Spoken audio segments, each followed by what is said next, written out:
This is the story of Sue the Sower and Sid the Sewer Man. The story is rich in homophones, homonyms, and terribly taxing tongue twisters. It will help you with the verbs to sow and to sow, and also the nouns sower and sewer, among other things. So let's begin.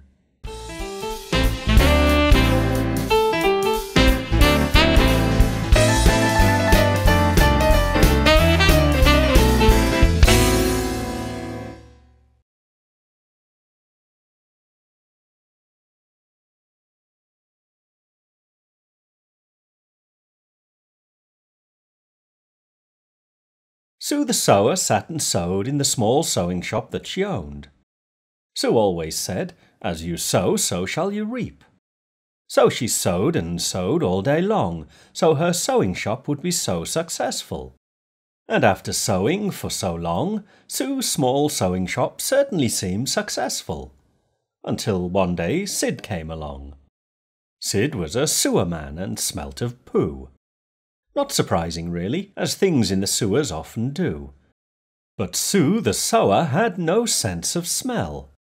She couldn't smell the smell of poo as you and I might do. And Sue the Sower sat and sewed and saw Sid the Sewer Man come and go.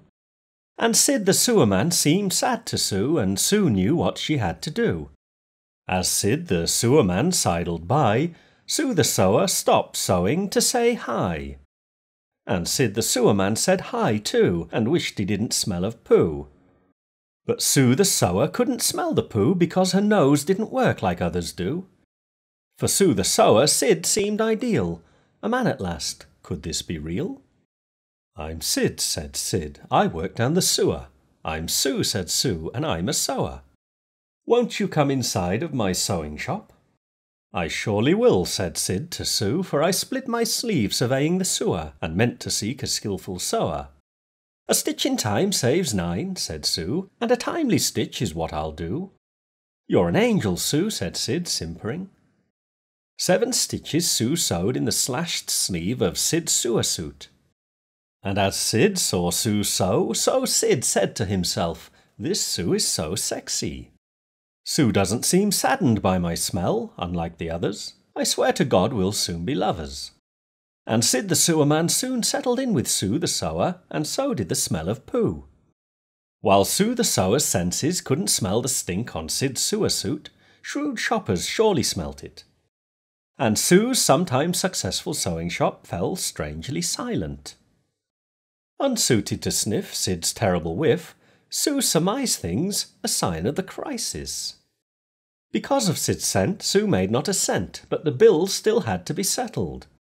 Strikingly red bills arrived 1, 2, and 3, £1,000 more than in the bank there could be. "If you don't pay, Sue, they'll sue," said Sid when he scanned the scarlet statements. "But I'm short of a bob or two and don't have that sort of cash," said Sue. "Do you?" "I'm a sewer man, not stinking rich," said Sid sadly to Sue. "And see how our savings are certainly spoken for." "The wedding," said Sue. "We'll have to put it on ice." "That won't be nice, Sue," said Sid. "Let me think of what I can do." "That's it," said Sid shortly. "Surely I've been a silly Billy." "I can't believe that, Sid," said Sue. "Pray tell me, what are we to do?" "What a spiffing idea I've just had," said Sid. "A sometime sidekick settled in Sidcup some time since. I'll certainly see him soon." Some time after Sidcup, Sid the Sewer Man brought Sue the Sower so fine a French fabric she swooned. "Listen to me, Sue," said Sid. "I'm sure you'll soon see that your sewing will soon sow the seeds of success." Sue surveyed what Sid slowly said and sighed. "So, to sum up, I'm to sew and sew this so fine French fabric furtively and send the sewing secretly to France?" "Not France, Sidcup," said Sid.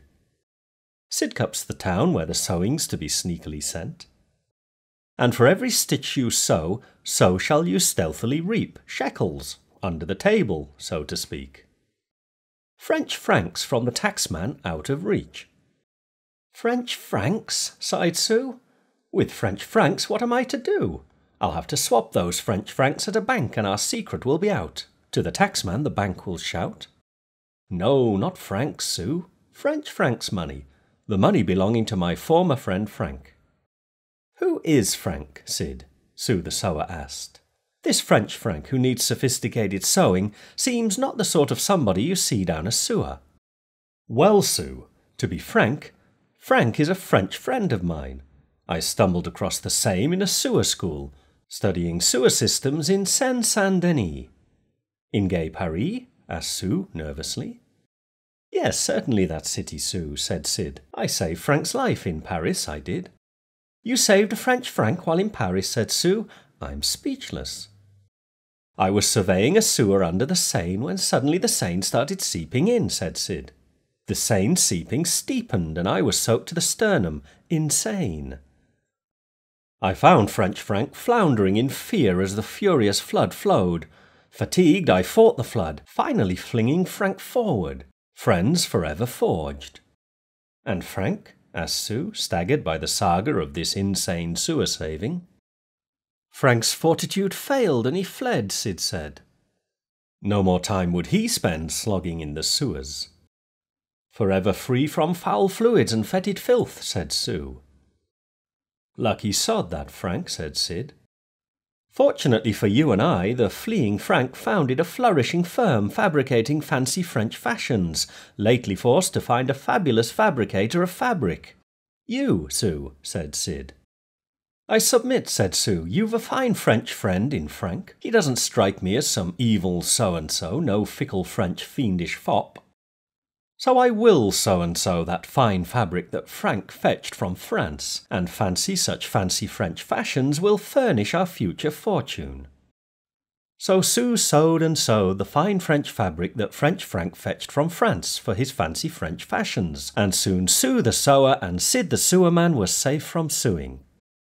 And Sue the sewer married Sid the sewerman, and the taxman never suspected. And Sue never knew that Sid smelled of poo, and fortunately their French friend Frank was never frank or forthright enough to tell her. And that was the story of Sue the sewer and Sid the sewerman. To learn more about sew, and sew, check the interactivity at linguaspectrum.com. I hope you enjoyed this little bit of nonsense, and hope that you'll share it with your friends and contacts online. I'll be back for a new interesting English lesson soon.